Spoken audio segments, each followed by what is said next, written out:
Dear candidates, in our last session, we had discussed about the basics and structure of essay writing, right? And in today's session, let us build on the structure that you have already learned and let's see how you can apply that knowledge practically. So, we will write and dissect an essay together, step by step. Now, the topic of today's session is essay writing, a practical approach. Now, I think almost all of you have appeared in some kind of job exam or the other, and you have written multiple essays.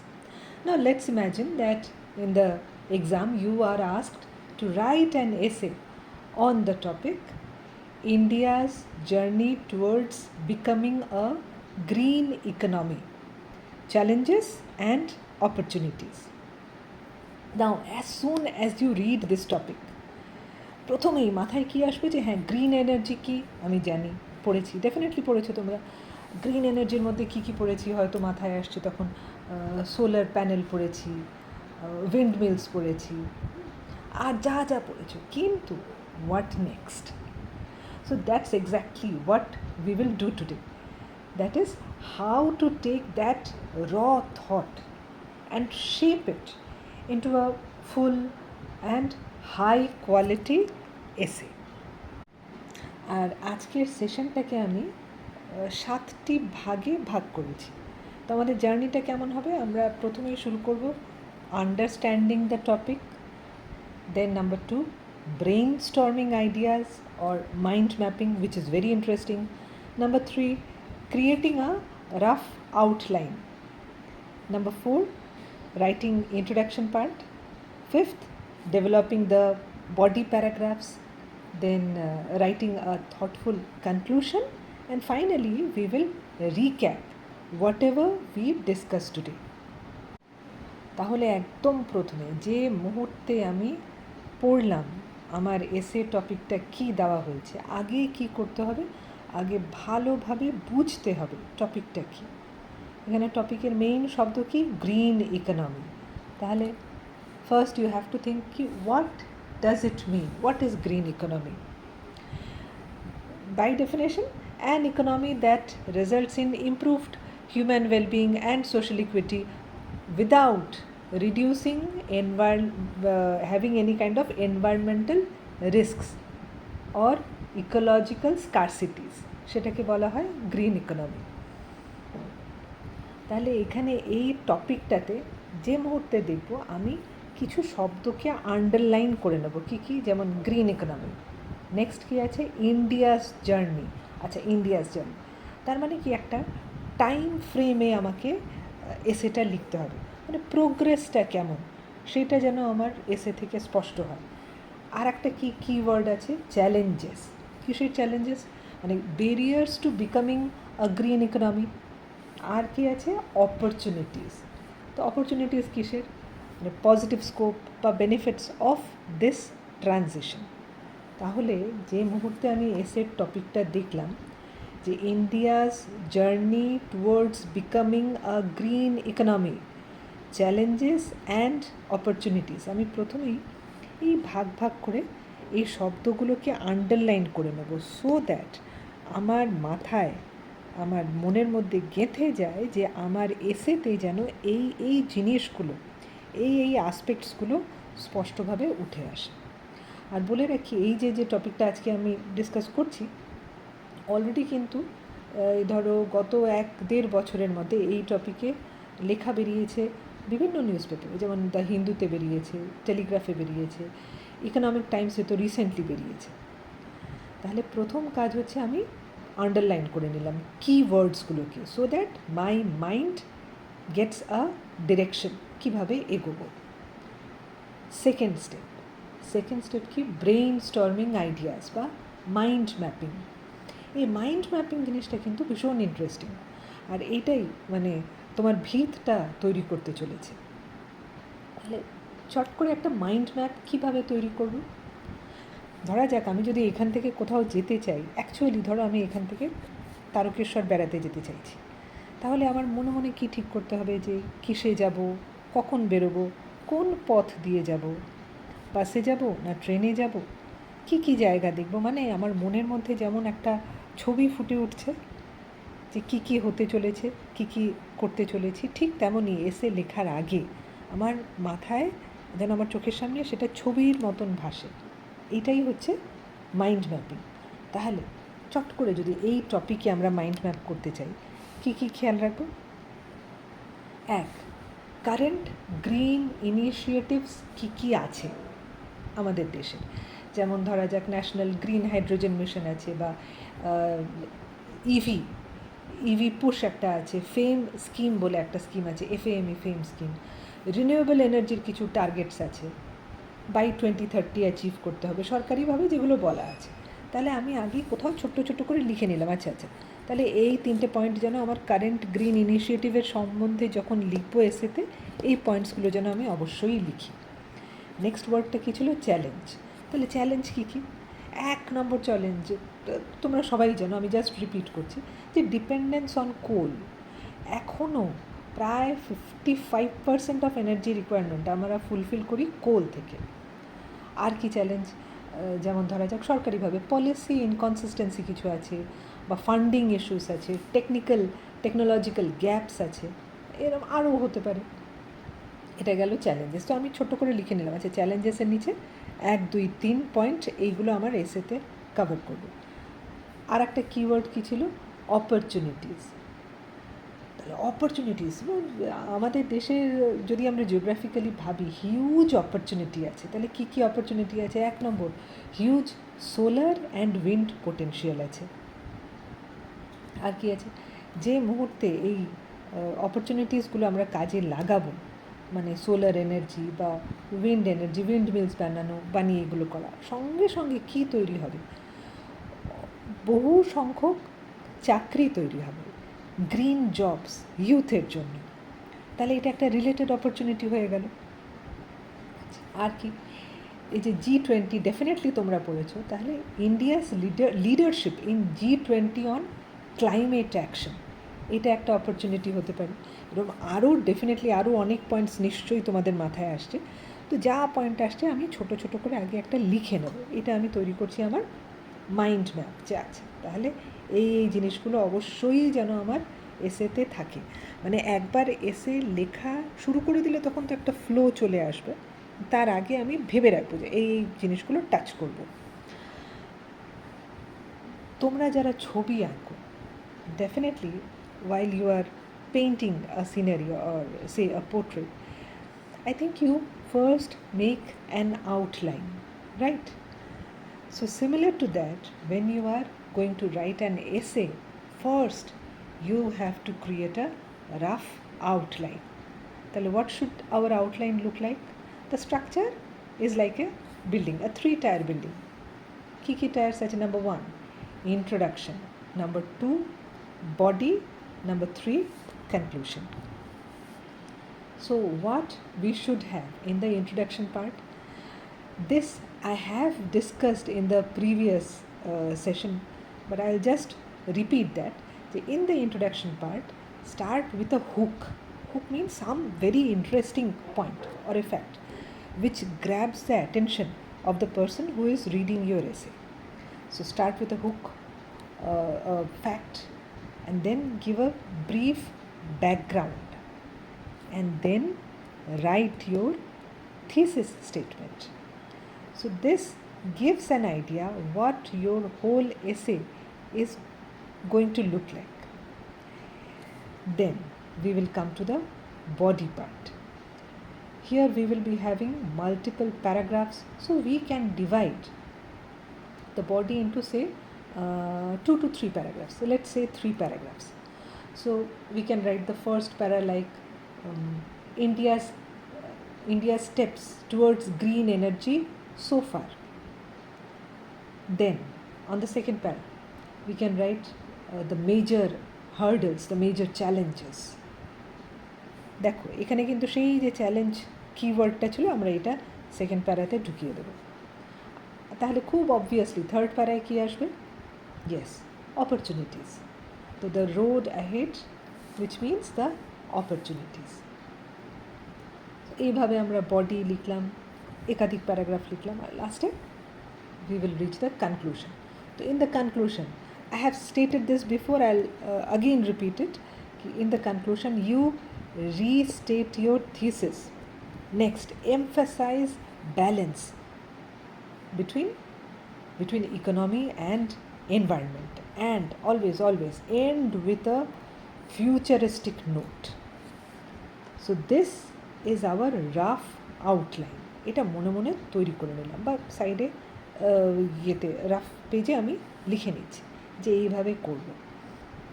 তো once our outline is ready, now we can start writing the introduction. So let's write the introduction together.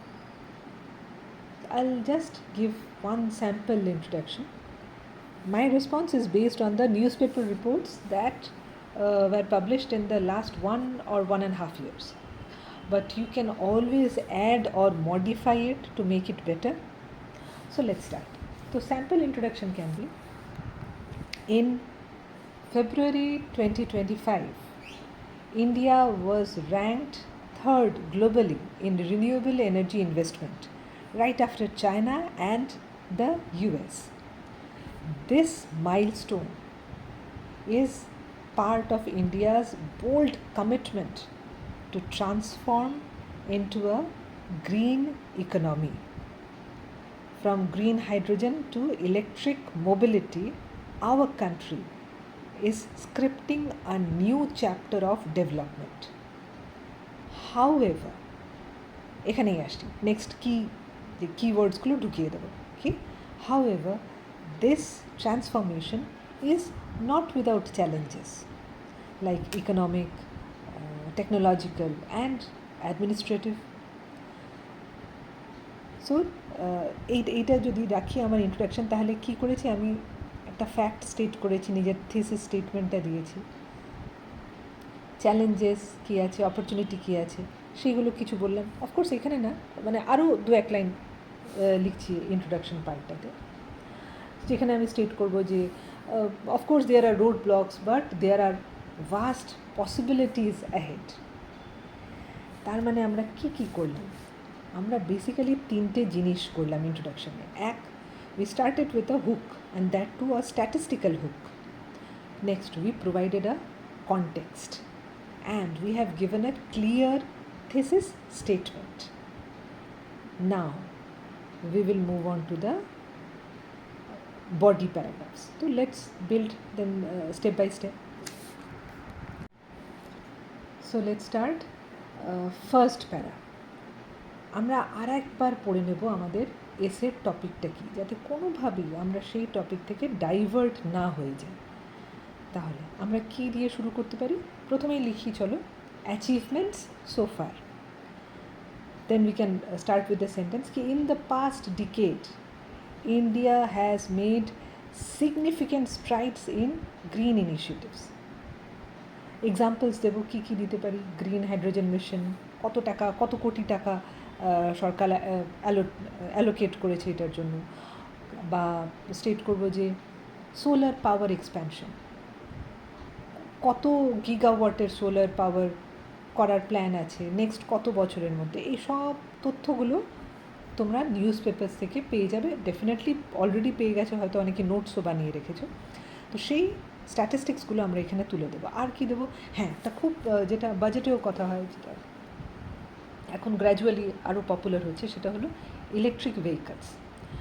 তো এত million electric vehicles বিক্রি হয়েছে, লোকেদের মধ্যে popularity বাড়ছে, এই ধরনের আমরা কিছু এক্সাম্পলস, মানে এই 3টে বললাম, আরও কিছু এক্সাম্পলস দিতে পারো, কিন্তু এই এক্সাম্পলস দিয়ে 2-একটা সেন্টেন্স লিখব। মানে we will be writing sentences on these examples including solid statistics if possible. Then we will analyse ইট।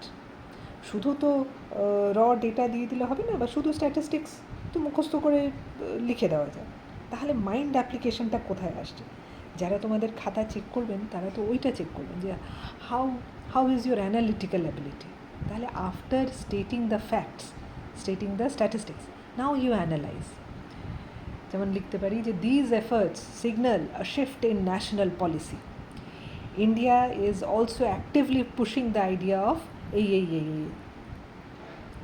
বলে লিখলে। এবার নেক্সট প্যারাতে যাওয়ার আগে কী লিখছি, একটা ট্রানজিশন। এটা আগের দিনও সম্ভবত ডিসকাস করেছিলাম যে when you move from one paragraph to other there must be a transition statement so that there is a continuity.